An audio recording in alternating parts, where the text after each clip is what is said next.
Secara huruf alif, lam, lam, ha. Secara huruf 4 ya. Tapi ternyata lebih. Alifnya 1, lamnya 2. Setelah lam itu Allahnya panjang nggak? Allah, berarti sebenarnya ada alif. Maka alif itu taruh di atas. La ilaha illahu.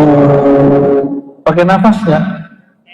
Maka nafas terindah adalah nafas yang ada nama Allah Subhanahu wa ta'ala.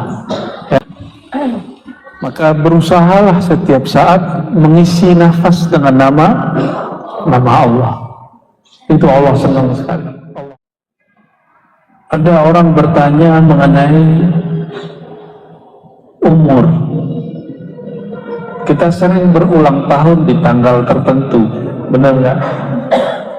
Tapi orang-orang yang kenal Allah, dia berulang tahun di setiap nafasnya. Bukan hanya di tanggal dia lahir fisiknya.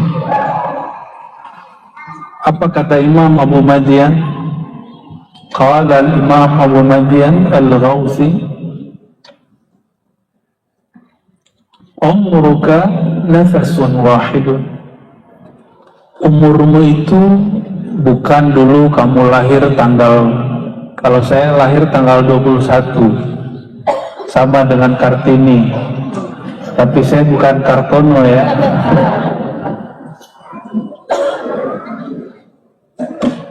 Bukan itu ulang tahunnya.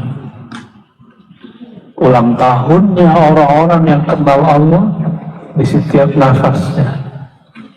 Maka orang-orang berulang tahun, jika dia berulang tahun setiap nafas, berarti dia merayakan, mensyukuri umurnya setiap saat.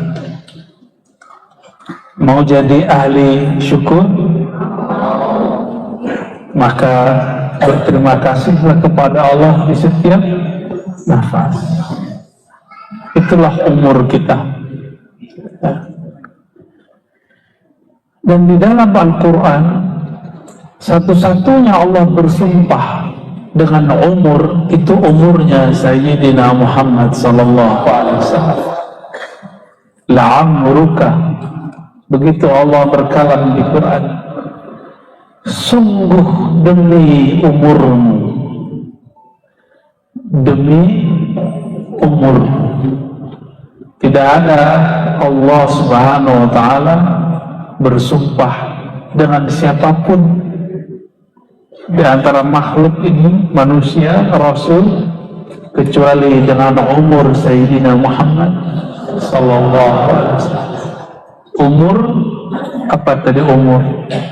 Satu hembusan nafas, wahai Muhammad. Ya, umruka nafasun wahid. Maka jika mengikuti makna ayat itu, demi umurmu hai Muhammad, maka Imam Abu Madian mengatakan, demi satu nafas yang kau tarik, yang kau keluarkan, itu Allah bersumpah begitu. Ya. Maka keluarlah kalimat ini. Apa kemudian kalau sudah sadar kita bahwa umur itu satu hembusan nafas, naik dan turun, masuk dan keluar, fajtahid ayyakuna laka la alaika, maka berusahalah nafas itu nanti menjadi penolong, bukan menjadi, kalau lawan penolong apa? Bumerang. Jangan jadi bumerang.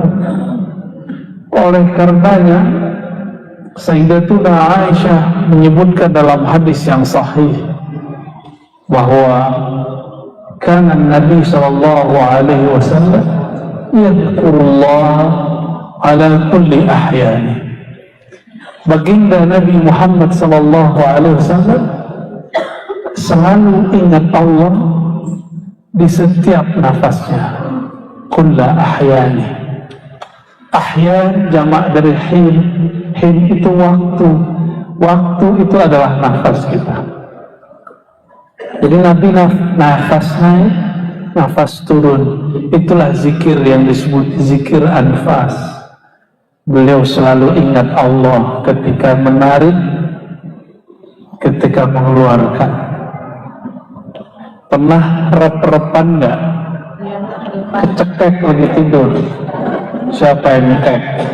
Itu bukan kiriman dari siluman, bukan sihir, tapi itu Allah lagi kasih pelajaran nih.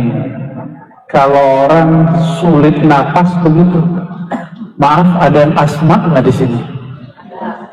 Tuh yang asma, benar. Kalau lagi sesek gimana? Nggak bisa napas. Ada yang kena pandemi kemarin, kena virus, rasanya sakit ya. Saya setiap pandemi, ada berapa kali pandemi kemarin yang misalnya tiga-tiganya Allah kasih saya hadiah nafas. Yang pertama, bangun-bangun kok sakitnya bukan main. Ternyata Allah tegur saya, dulu kami belajar namanya zikir nafas. Ada tekniknya, baca la ilaha illallah. Tapi saya sudah lama gak mengamalkannya.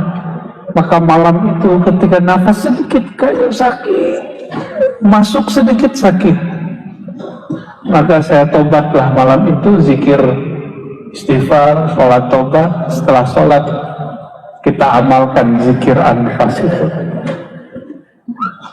Setengah jam berkeringat, sembuh. Alhamdulillah.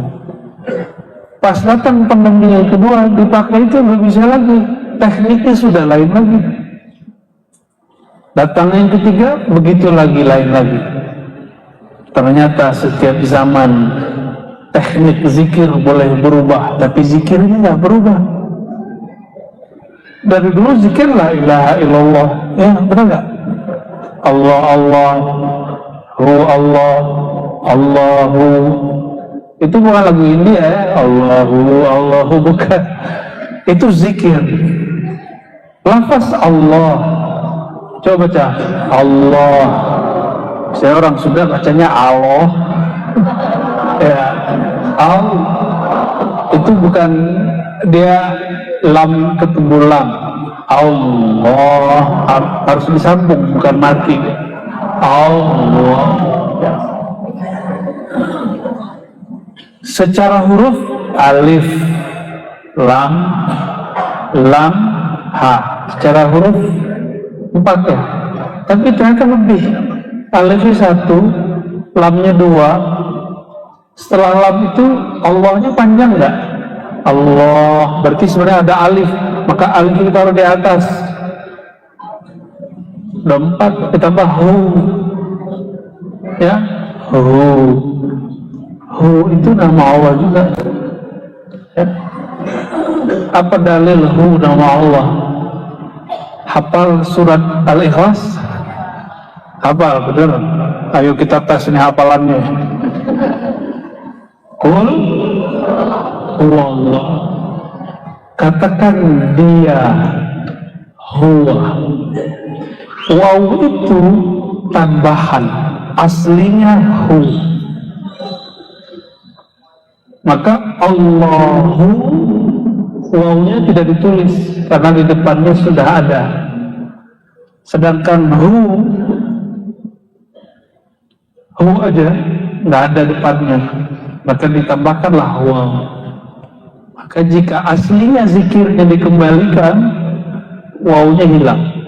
Hu Allah, hu Allah, hu Allah. Coba sama-sama. Hu Allah, hu Allah, hu Allah, hu Allah. Sekarang baca Allahu-nya hidupkan. Allahu, Allahu, Allahu, Allahu. Allahumma sholli ala sayyidina Muhammad. Itu bukan lagi main-main. Orang yang tidak paham, walaupun dia orang Arab, kalau nggak mengerti ilmu huruf, akhirnya membid'ahkan zikirhu Allah. Ya, coba baca ayat kursi depannya aja. Allahu la ilaha illa hu. Ya, hu, bacanya hu, jangan huwa, kecuali disambung. Panjang nggak hu-nya? La ilaha illa hu. Pakai nafas ya. Maka nafas terindah adalah nafas yang ada nama Allah Subhanahu wa ta'ala. Ya. Kalau Allah tidak beri kita nafas, bisa hidup nggak? Maka hubungan kita dengan Allah sedekat kita dengan nafas. Coba nafasnya di mana? Kelihatan nggak nafasnya? Yang kelihatan hidungnya. Ya, hidung mah kelihatan, nafas mah nggak kelihatan. Yang kembang kepis paru-parunya, rusuknya. Yang nafas nggak kelihatan. Nafas itu Allah gaibkan. Ya. Maka berusahalah setiap saat mengisi nafas dengan nama Allah. Itu Allah senang sekali. Allah ridho kepada orang.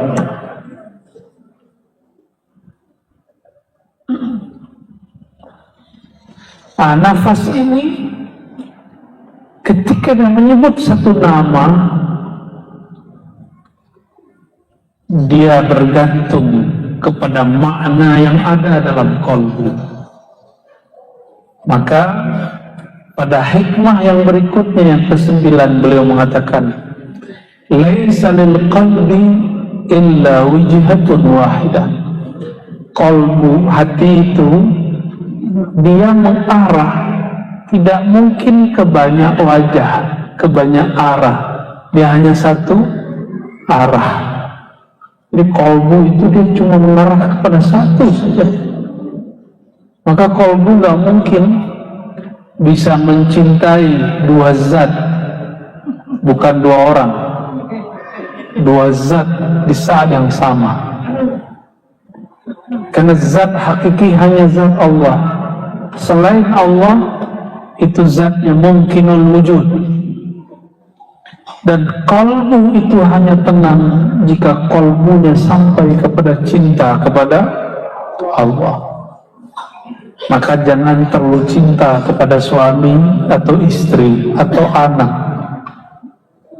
Itu yang dimaksud dalam hadis Imam Bukhari, kitab Al-Adab Al-Mufrad, ahbib habibaka hawbamma. Gitu ya. Kalau kamu cinta, sekedarnya saja. Karena cintamu bukan untuk makhluk, cintamu untuk Allah Khalikmu.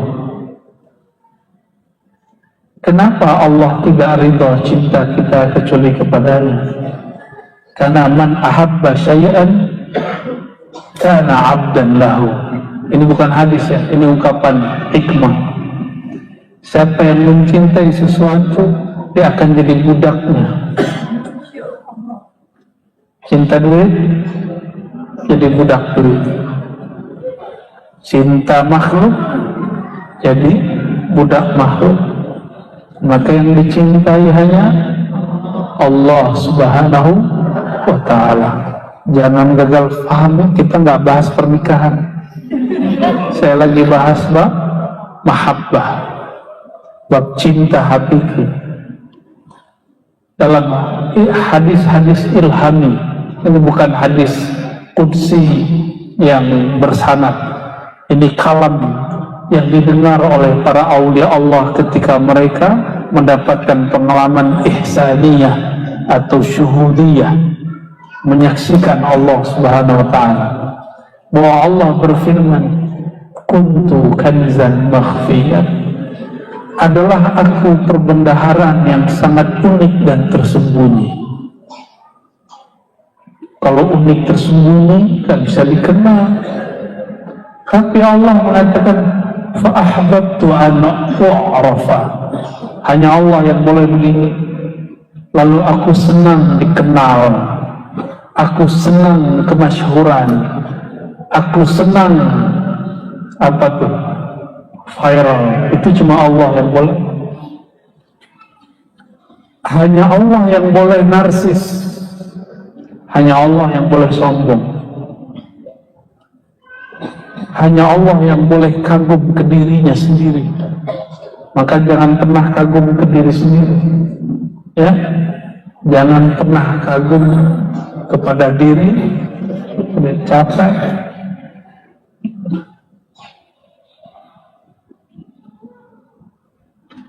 Lalu disebutkan di situ, fa khalaqtul khalqa fa arafuni bi. Lalu aku ciptakan makhluk. Siapa yang pertama diciptakan Allah? Nur Sayyidina Muhammad SAW. Fa'arafuni bi, maka makhluk kenal aku karena aku mengenalkan diriku kepadanya. Makhluk kenal aku karena aku memberinya ilmu. Maka ulama tambah kenal kepada Allah, dia bertambah hilang rasa ilmunya. Apa kata mereka? Ini bukan ilmuku, ini ilmu Allah Subhanahu wa ta'ala. Jadi kolbu, dia hanya menatap ke satu arah. Kolbu hakikatnya tidak dapat mendua.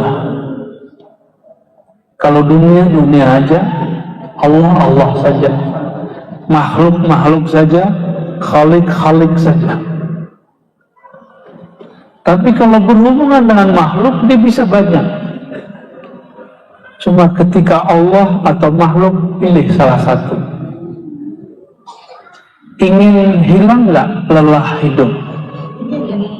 Ya, benar, beneran. Ya. Apa kata Imam bin Athaillah As-Sakandari? Anta hurrun mimman anta a'isun anhu. Engkau akan bebas merdeka, hatimu maksudnya, pikiranmu bebas merdeka. Dari siapa? Dari objek apapun yang hatimu sudah terputus darinya. Putuskan hubungan kolmu terdalam dari selain Allah Subhanahu wa ta'ala, maka pikiran kita ringan. Jadi apa yang membuat pikiran gak enak? Karena hati terkait dengan makhluk. Semakin banyak kaitnya, semakin gelisah. Kata ibu-ibu dulu, kalau anak sudah selesai kuliah, kerja, kayaknya enak hidupnya. Tahu-tahu udah selesai kuliah, nggak dapat kerja, stres lagi maknya. Datang ke ustadz, nggak level, minta doain biar anaknya dapat kerja. Tapi ustadz doain aja. Kan malu datang ke ustadz minta doa.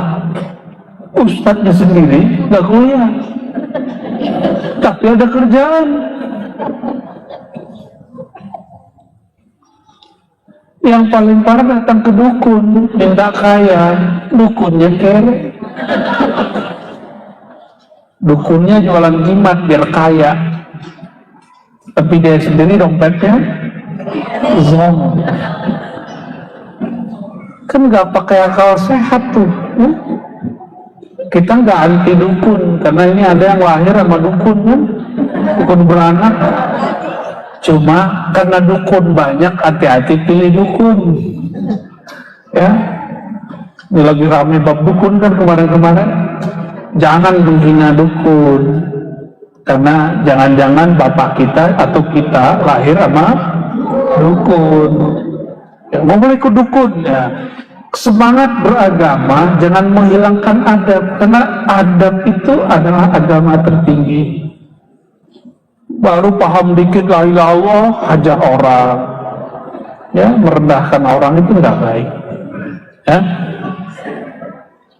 Famatta tawajjaha ilaiha hujiba an ghairiha. Setiap kali kolbu menghadap kepada suatu objek, maka dia terhalang dari objek yang lain. Jadi kolbu kalau sudah melirik sesuatu, dia akan terhalang dari sesuatu yang lain. Ini cara gampangnya, kalau lagi main game, anak-anak kita main game di handphone, sapa nyautnya, nggak denger dia. Ya, jangan dibanting handphonenya, kasihan handphonenya. Ya, kenapa? Karena hati si anak sedang asik menikmati game. Jadi sama orang yang sedang asik jangan dimarahi, tapi putuskan hubungan dia dengan benda yang dia sedang. Nah, maka anak-anak kalau ada makanan, minuman, ada mainan, yang dia pilih mana? Mainan. Kita sebagai orang tua mesti ingetin anak bahwa dia perlu makan dan minum. Ada anaknya usus buntu, itu kurang minum karena dia asik bermain. Nah, jadi jangankan orang-orang dewasa, dari kecil kalau kita asik sesuatu kita meninggalkan yang lain.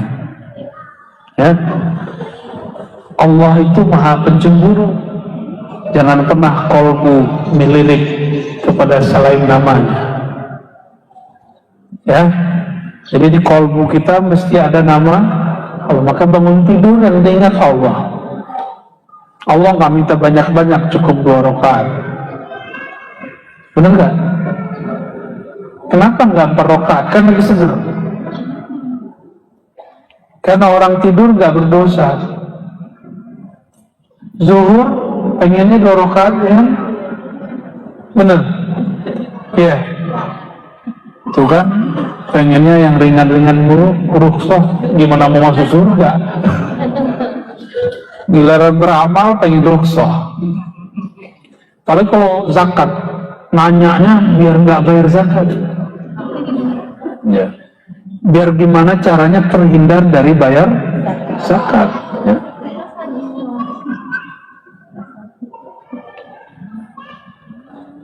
Iyyaka an tamila ila ghairillah fayasrubaka Allah Ta'ala ladzata munajatih.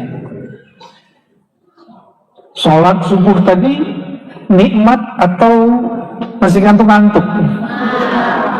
Kayaknya ada yang jujur aja, ya ngantuk ya. Zikir pagi sore gimana? Lagi zikir? Gitu ya. Bener. Malam tadi tahajud nggak? Tahajud apa tahajud? Nonton. Tidurnya depan TV. TV-nya nonton. Kasihan ya, TV-nya nonton. Yang ditonton orangnya tidur.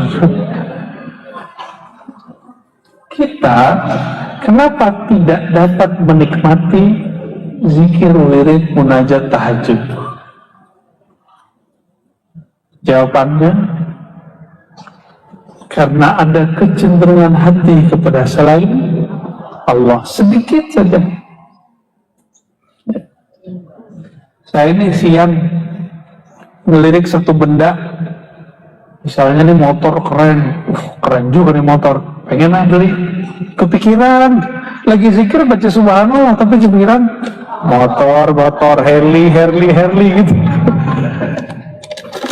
Malamnya kalau zikir terganggu, yang muncul Harley. Maka kita sholat tobat lagi, ya Allah ampuni kami. Maka ada tobat bukan dari dosa mata, tapi dari dosa kecenderungan kolbu. Udah pernah belum tobat dari kolbu yang berselingkuh kepada selain Allah? Belum, makanya sholatnya nggak nikmat, wajar. Ya, Kalau kita pernah tengkar sama pasangan, biar enak lagi hubungannya, minta maaf nggak? Ya, kekasih sejati kita Allah. Jika pernah kita mengkhianati Allah, minta maaflah kepada Allah dengan sholat tobat. Istighfar, tobat yang banyak. Aku, ya Allah, hatiku telah menduakan. Udah pernah begitu belum? Dia sama Allah tuh kayak pacar. Ya, manja-manja dengan Allah. Jangan kayak ketemu dengan Algojo, kamu gak sholat. Jadi kebayang sama kita, Allah itu tukang ancam. Wahai yang maha mengancam, itu yang terbayang. Allah yang maha mengancam, itu nggak ada namanya yang banyak kecuali cuma Al-Wa'id, Al-Muntaqi. Yang lain isinya apa? 90% nama Allah isinya kasih sayang, Rahman, Rahim, semua. Hatta nama Allah Ar-Razzaq itu yang maha kasih sayang dalam memberi rezeki.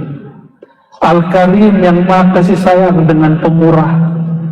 Allah itu saking pemurahnya, meskipun kita lupa kepadanya, meskipun saudara-saudariku ini lagi sholat tapi nggak ingat Allah, ya kan? Allah masih kasih nafas kan? Coba kalau Allah itu cemburu kayak orang depan-depan saya ini, kalau yang ono aman. Kayak yang depan-depan saya ini cemburu kan tinggi, mau niru-niru Allah kan? Kalau tahu pasangannya senang sama yang lain gimana? Ya, kalau Allah niru kita, mau kayak kita nggak karim, mungkin kita sudah hancur binasa nanti. Dan Allah itu maha karim, sangat karimnya, sangat pemurah penyayangnya, khusus untuk umat Nabi Muhammad SAW. Umat terdahulu ada yang dikutuk jadi biawak. Makanya Nabi Muhammad SAW melihat biawak begini. Tapi Khalid Al-Walid makan biawak. Biawak dibakar kayak sate, nyatai biawak. Ada nggak sate biawak di Bandung? Ya. Khalid Al-Walid makan. Nabi ngeliatin, kok bisa ya Khalid makan kira-kira begitu? Nabi geli. Ditanya oleh seseorang, wahai Rasulullah, kenapa engkau tidak makan biawak? Tapi biawak sana beda sama biawak sini ya. Dok apa namanya? Rasulullah Shallallahu Alaihi Wasallam mengatakan, dulu ada umat yang dikutuk jadi biawak. Tapi sebelumnya sudah ada biawak. Biawak itu setelah beberapa hari mati. Berarti ada orang dikutuk jadi, ada lagi orang dikutuk jadi kera. Tapi sekian hari mati. Jadi biawak dan kera hari ini bukan keturunan Yahudi ya. Jangan kemudian ketemu biawak, itu Yahudi, jangan begitu. Nggak boleh, itu rasis. Orang Yahudi itu ada yang Muslim, ada yang musyrik, ada yang mengikuti agama lamanya, ada yang ekstrim, ada yang pluralis, ada yang toleransi, macam-macam mereka itu, bukan satu. Ya. Jadi kenapa kelezatan munajat hilang? Kata beliau, iyyaka an tamila ila ghairillah. Jauh-jauh jangan sampai hatimu cenderung sedikit saja kepada selain Allah. Kepikiran kerja aja. Jadi kerja itu cukup dijalani, gak usah dibawa ke sholat. Pikirkan tapi jangan kepikiran. Beda nggak? Kalau kepikiran tuh masuk ke hati, ke bawah mimpi. Teman kita naik, kita nggak naik. Teman kita laku, kita nggak laku. Teman kita viral, kita nggak viral. Tapi Ustadz, ini kayaknya ada para Ustadz juga yang hadir nih. ya, gak usah cari viral, cukup viralkan Sayyidina Muhammad SAW. Nabi Muhammad udah viral belum? Udah masyhur belum? Maka tidak ada sebenarnya kita memviralkan Nabi Muhammad SAW. Yang ada kita numpang viral dalam nama Nabi Muhammad SAW. Numpang masyhur sama Nabi Muhammad SAW. Nabi Muhammad SAW tidak hanya masyhur di YouTube, tapi masyhur di alam lain. Alam medianya pohon, alam medianya batu, hewan-hewan di langit. Itu Nabi Muhammad SAW terkenalnya bukan main. Jadi kita nggak usah buat terkenal sendiri. Menumpanglah dalam kemasyhuran Rasulullah SAW supaya kita dikasih syafaat. Ya. Makanya Rasulullah SAW kalau orang terkenal, artis gimana kalau lagi makan? Ketemu fansnya gimana? Udah foto gitu kan? Sama. Nabi Muhammad SAW karena di zaman itu nggak ada foto, itu pohon-pohon nyapa Rasulullah, terus pohonnya diluk. Assalamualaikum ya Rasulullah. Coba orang Bandung bisa sama pohon. Besok-besok aku jadi nabi. Aku adalah nabi. Al-Bandungi, Al-Gadungi, gadungan itu namanya. Nabi udah selesai, nggak ada lagi nabi setelah Nabi Muhammad SAW. Cuma dapat pengalaman batin dikit, udah ngerasa jadi wali. Tunggu dulu, pengalaman rohani itu bukan tanda kewalian. Wali itu artinya al-arif billah, orang yang kenal kepada Allah Subhanahu wa Ta'ala. Udah kenal, kalau kenal gimana?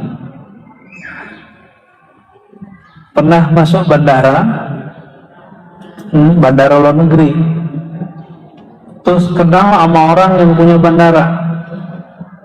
Kita diperiksa nggak di imigrasi? Nggak ada periksa. Dia teman-teman aneh, masuk langsung. Imigrasi akhirat itu pimpinannya Sayyidina Muhammad SAW. Orang yang nggak kenal dan dekat kepada beliau SAW nanti lama diperiksanya. Terus ngaku-ngaku, ya Rasulullah, aku umatmu. Rasulullah SAW nanti nanya, umatku dari mana? Buktinya apa? Termasuk yang hidung-hidungnya agak mancung ke depan, mukanya agak brewok. Terus ada Habib, ada zuriat Rasulullah, ada zuriat intil ya Rasulullah. Apa kata Rasulullah? Benar kamu zuriatku, buktinya apa? Nanti Rasulullah minta bukti. Apalagi hidung kita yang pesek-pesek, bagaimana mau aku zuriat Nabi Muhammad SAW? Ya. Kalau habaib lihat Nabi, hidung boleh, brewok boleh. Apalagi kalau kita muka-muka begini, nggak meyakinkan aku jadi Habib, jadi beb aja ya. Maka kita butuh penjamin. Butuh apa? Penjamin. Kami keluar dari Uzbek, teman saya pakai kopiah, tapi kopiah itu biasa dipakai sama orang Afgan atau orang Pakistan. Uzbek itu diapit oleh Rusia di utara, selatannya oleh Afgan. Afgan ini masih konflik. Teman saya pakai kopiah begitu. Kalau di kita kan biasa ya, tapi di Uzbek itu dianggap aneh. Saya pakai kopiah Uzbek, langsung lolos. 1 jam kita tunggu, teman kita ditahan di office. Kita lihat-lihat kok nggak muncul. Akhirnya teman kita yang bisa ngomongnya agak lancang tegas Mana my friend, mana my friend. Orang Sunda nggak bisa nyebut P ya, F ya. Akhirnya karena itu my friend, nah harus ada penjaminnya. Karena kita satu rombongan, you fine, oke, keluarin langsung, dikasih paspornya langsung. Harus ada penjamin. Sudah punya penjamin belum? Ketika masuk ke imigrasi alam barzakh, di sono ada jenderal malaikat namanya Munkar dan Nakir. Dia punya tongkat, macam-macam kita, boom. Makanya muka kita begini bisa bukan bonyok lagi, mungkin hilang sebelah kali ya. Munkar Nakir nanya, man rabbuka? Lidahmu jawab Allah, tubuh bilang enggak, Tuhanmu bukan Allah, Tuhanmu duit, Tuhanmu popularitas, Tuhanmu follower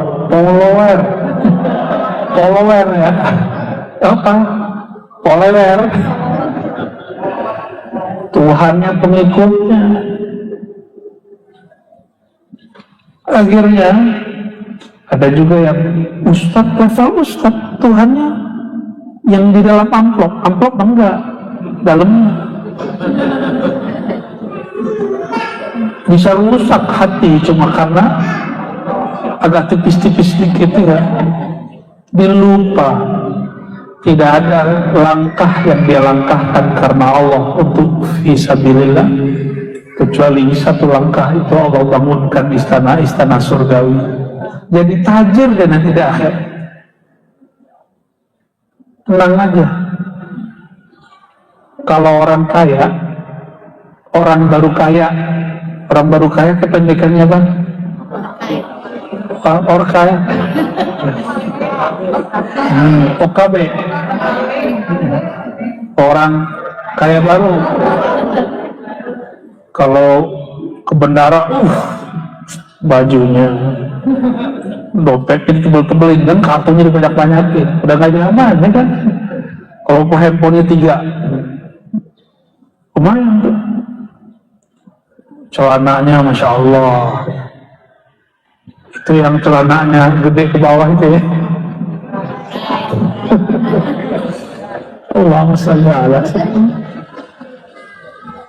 Supaya disebut orang capek loh. Supaya disebut supaya itu capek. Hindari sekarang mulai ya. Mau ngaji hikam, kurangi mengikuti kata orang di luar, mulai ngikutin kata batin. Kita nggak nyaman, jangan siksa badan. Orang-orang hari ini supaya hidungnya agak menonjol dikit diapain? Itu lihat gak ini saya?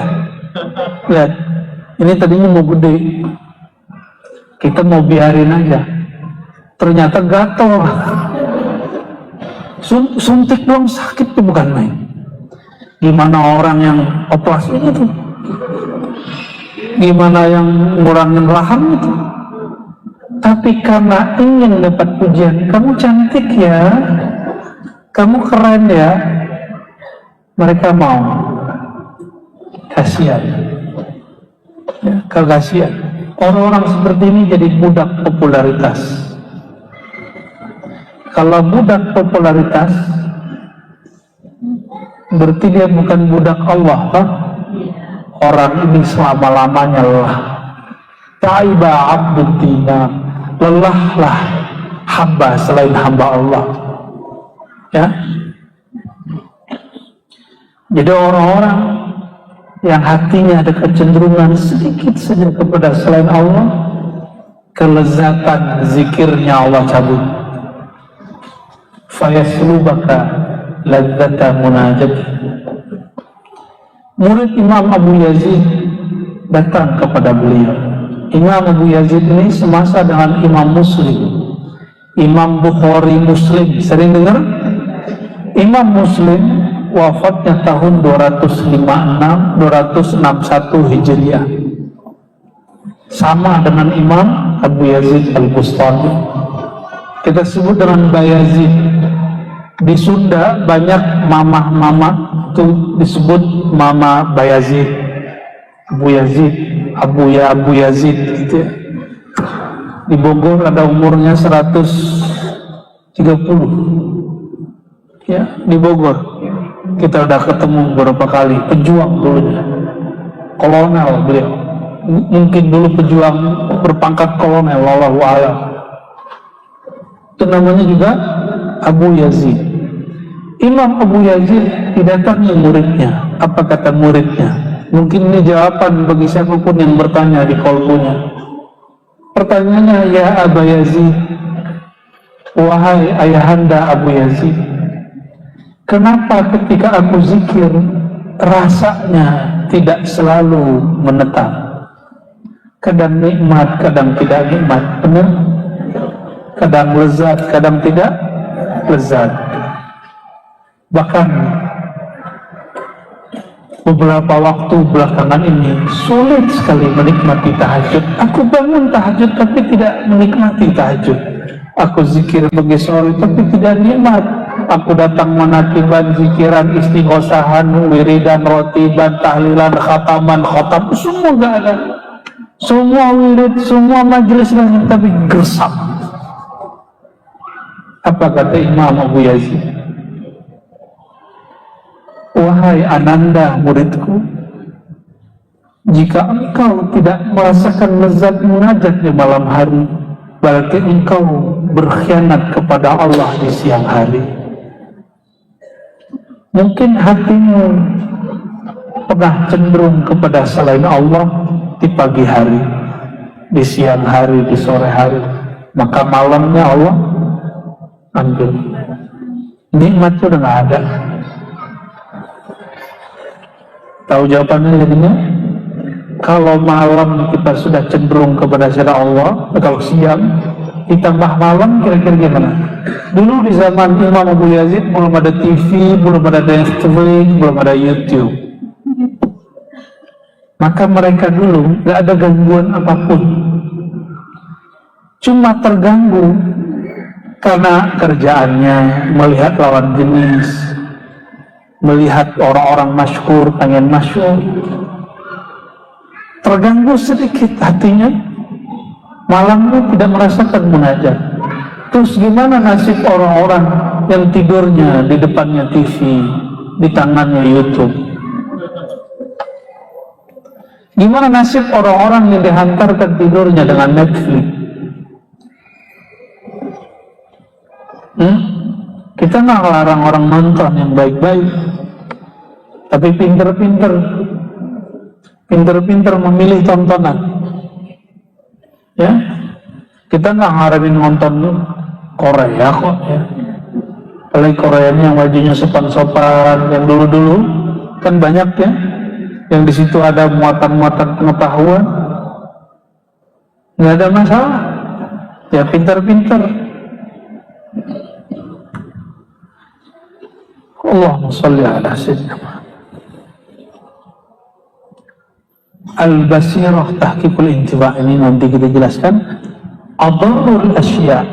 Nah, apa yang membuat kita terganggu? Ini zaman dulu belum ada sosial media, belum ada gadget. Sesuatu yang mengganggu batin seorang hamba kepada Allah dulu ada 3, ini dulu. Jadi jangan heran, ini berlaku sampai hari ini. Kenapa ada teman kita tambah ngaji, tambah saklek, tambah ngaji, tambah dablek, ya, tambah ngaji, tambah teler, tambah ekstrim. Kenapa? Ternyata dari dulu sudah ada. Tambah ngaji, tambah gak waras, ngomongnya gak jelas. Ternyata dulu sudah ada. Kata beliau, adharul asya, teman, guru, lingkungan yang paling berbahaya untuk kolbumu ada 3 yang paling, masih banyak. Pertama, sohbatu alimin ghafil. Engkau berguru, engkau bergaul, mengikuti kajian guru, tapi kolbunya lalai kepada Allah. Kalau ketemu ngobrol dunia, kontrak, enggak. Udah ketemu belum? Ya. Oh, itu godaan begitu dahsyat, dahsyat sekali. Doakan kami diselamatkan Allah. Di surat Al-Kahf Allah berkalam, wala tuti' man aghfalna qalbah. Jangan ikuti orang yang kolbunya kami buat lalai.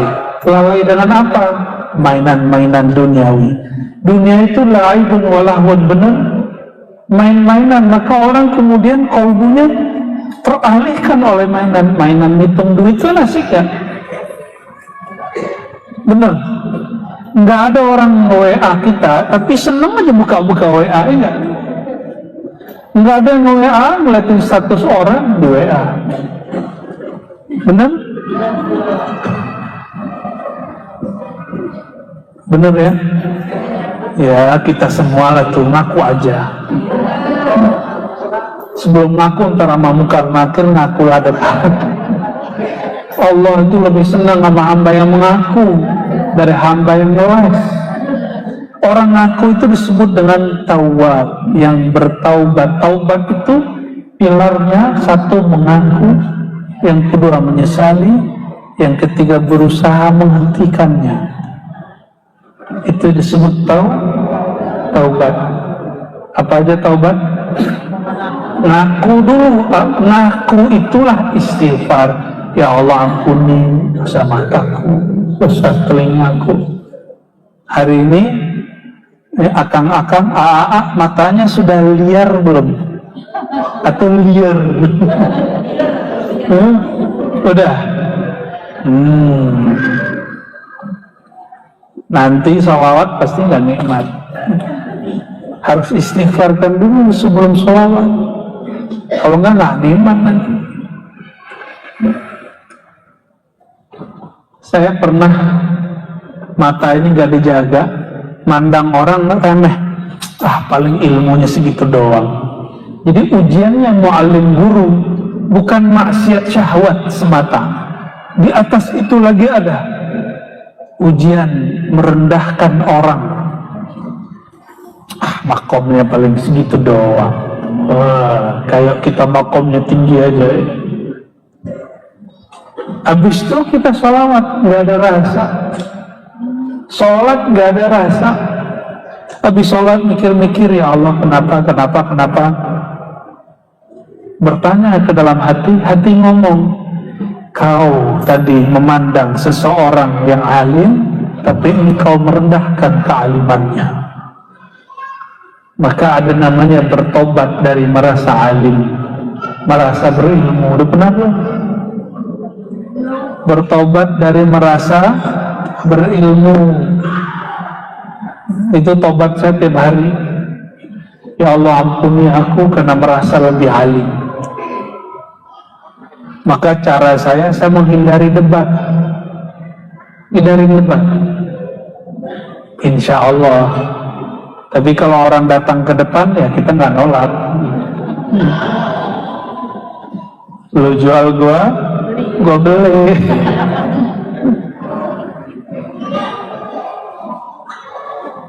Itu yang pertama. Jadi berguru, tapi gurunya punya kolbunya lalai. Itulah asbabnya. Kenapa ngaji itu hamba. Akhirnya dulu saya masih ingat 5 tahun lalu saya buka pengajian di satu tempat. Kata ibu-ibu, Ustaz jangan serius, wajahnya seru sama. Ya Allah, wajahku serius. Ustaz tuh yang ceramah tuh yang bikin kita ketawa kok. Baik Bu, Ibu mau nangis ya? Gitu. Masa sih? Lebih asik nangis daripada ketawa. Karena ketawa mengeraskan kolbu, tapi menangis melembutkan kolbu. Benar, kita ngaji hikam, penutupan hikam kita bawa zikir dan muhasabah. Alhamdulillah. Besok-besok gak saya kasih tiap minggu, kasihnya sekali sebulan. Ya. Kenapa? Karena dulu nantang begitu, biar dia rindu mencari ilmu zikir kemana-mana. Alhamdulillah. Ya. Jadi nggak mesti ngaji itu ketawa-ketawa. Ngaji yang dahsyat itu yang bergetar di kolbu, berinding di bulu roma. Itu baru kajian yang mengingatkan kepada Allah Subhanahu wa ta'ala. Jadi lawan kebalikan ini siapa?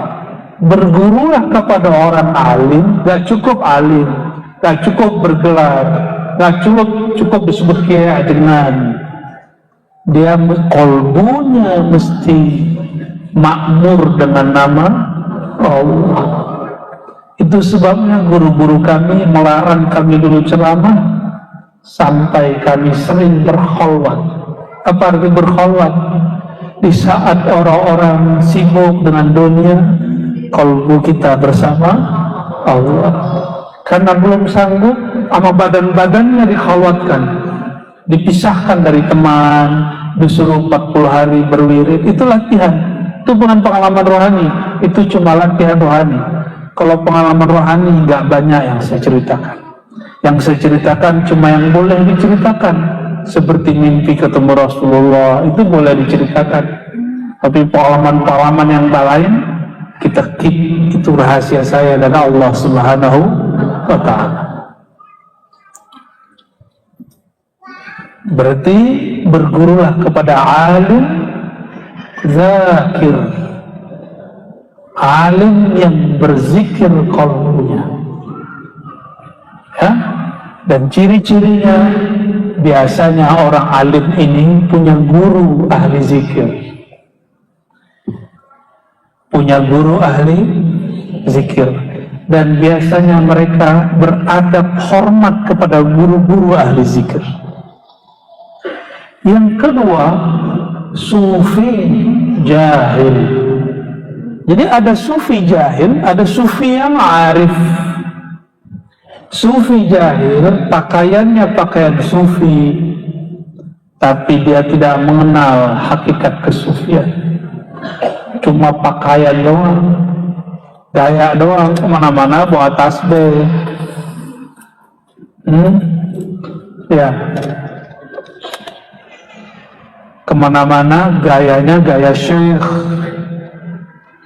gaya habib. Tapi dia lupa dengan esensi. Sufi itu bukanlah gaya baju, bukanlah model sorban, bukanlah berapa puternya sorban. Yang depan saya kan merasa nih mantan nih. Dulu dia kalau punya sorban, Masya Allah, sepanjang dunia akhirat. Ya. Berapa tingkat dulu sorban antum? Setingkat 7 langit dan bumi. Naik angkot pakai sorban, Masya Allah, ya akhi, tabarakallah. Tapi itu pengalaman. Dia sekarang kalau melihat temannya begitu, dia senyum, mentertawakan dirinya sendiri.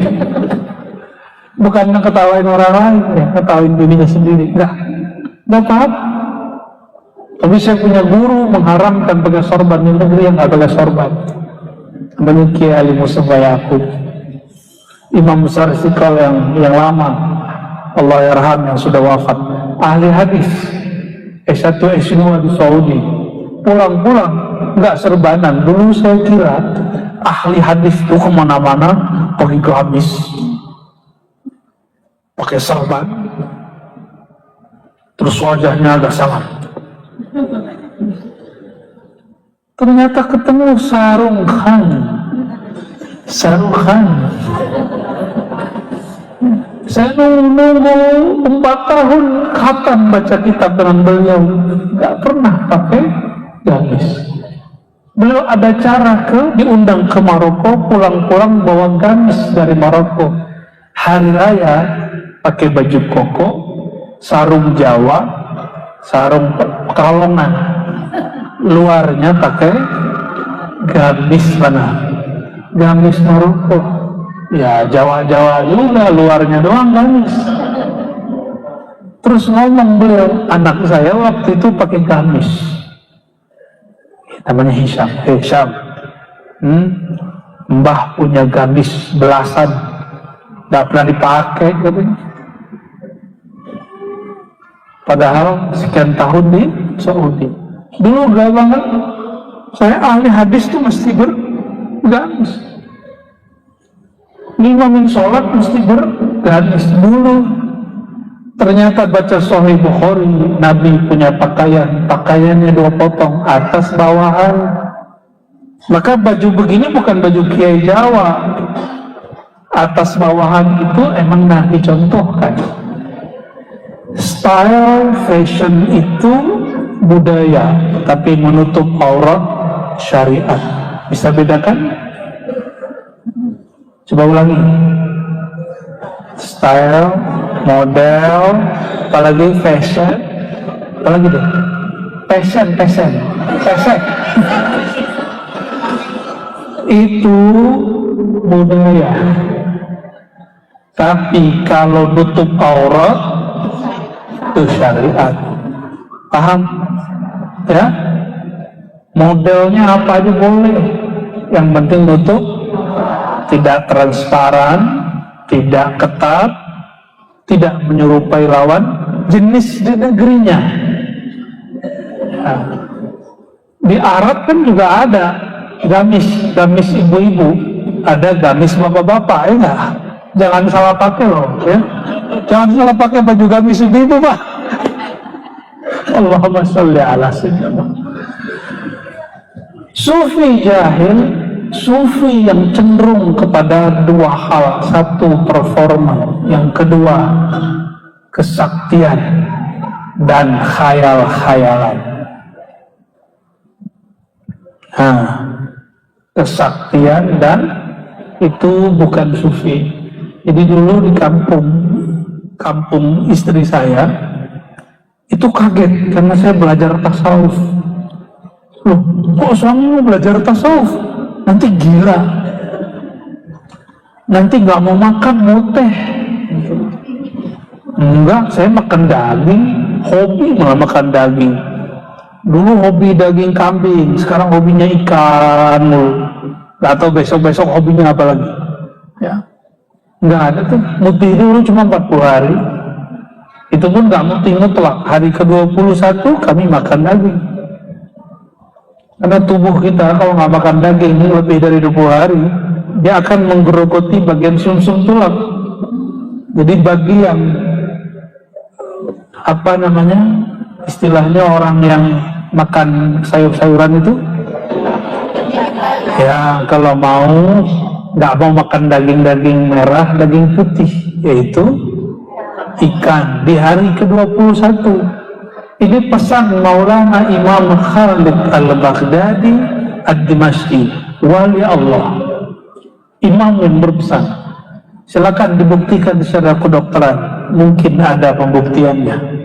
Maka kami dulu kalau berkhawat 40 hari, hari ke-21 kami sembelih kambing, pesta kambing kita. Ya. Jadi ahli-ahli zikir tidak pernah mengharamkan makan. Mereka hanya membatasi dirinya untuk makan. Ada seorang ulama di zaman salafus saleh nggak mau makan gandum atau nasi zaman ini, apalagi kemuli, apalagi makan nasi liwet, udah masaknya lama. Dia makannya roti-roti yang halus, tidak perlu diolah banyak, langsung makan, lalu diambil tasbihnya. Ditanya oleh muridnya, wahai Tuan Guru, kenapa engkau tidak makan seperti kami makan? Apa jawaban beliau? Jika aku mengikuti gaya kalian, nanti wiridanku ketinggalan. Ternyata ini imam 24 jam dia nggak zikir dengan lisan, itu cuma buang air, mandi, dan makan 2 kali sehari. Kita makan berapa kali sehari?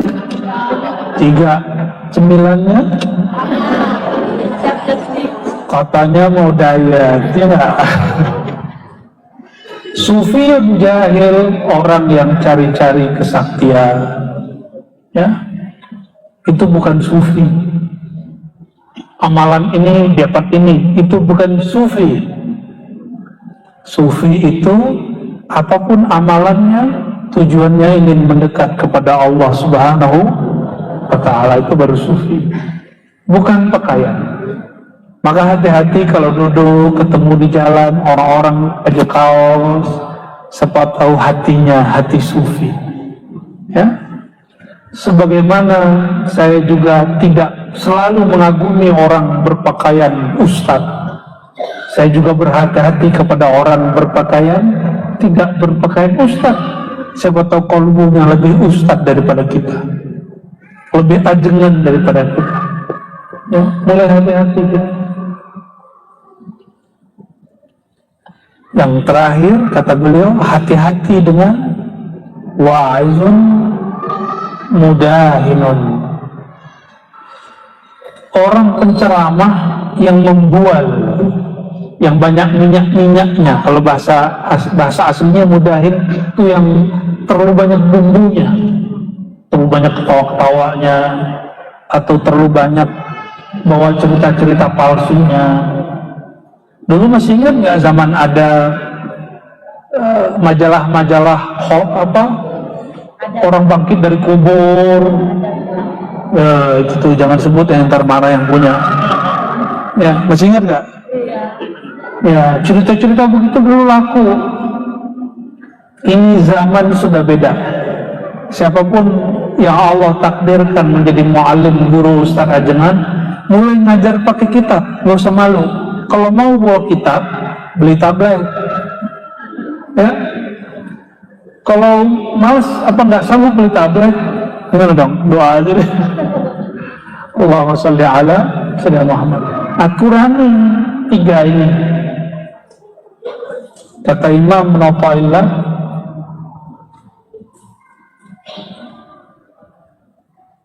la tashab, tidaklah usah engkau bergaul, berguru, bersuhbah, sahabat dengan orang la yadullu ala Allahi maqaluh, yang kata-katanya tidak membimbingmu kepada Allah, tapi malah membuat hatimu tambah keras. Hari ini banyak orang tambah hijrah, hati tambah keras, tambah tengkar dengan pengurus masjid, masuk masjid jadi juri, merhatiin celana orang. Kasihan ya. Tambah hijrah, tambah jauh dari saudara-saudaranya. Apa kata orang tuanya? Jangan ganggu kami, ini amalan orang tua kami. Kata dia, dibawalah satu ayat. Ayat ini turun untuk nenek moyang orang Quraisy yang kafir, bukan nenek moyang yang muslim. Apa kata dia? Idza qila lahum ittabi'u ma anzalallahu qalu bal nattabi'u ma wajadna 'alaihi aba'ana. Dipakai ayat di surat Luqman, surah Al-Baqarah. Untuk orang kafir digunakan untuk nenek moyangnya muslim. Kalian ini seperti orang kafir Quraisy, diajak mengikuti Allah dan Rasulnya, kalian mengatakan kami ikut nenek moyang. Ada yang begitu ngomong? Banyaknya begitu? Ya. Dia lupa nenek moyang kita bukan musyrik, nenek moyang kita muslim. Ayat itu untuk orang musyrik. Jadi tidak semua nenek moyang itu musyrik. Jangan pakai ayat sesuka, mentafsirkan ayat sesuka. Falitabawwa maq'adahu minan nar, siap-siap tempatnya di di neraka.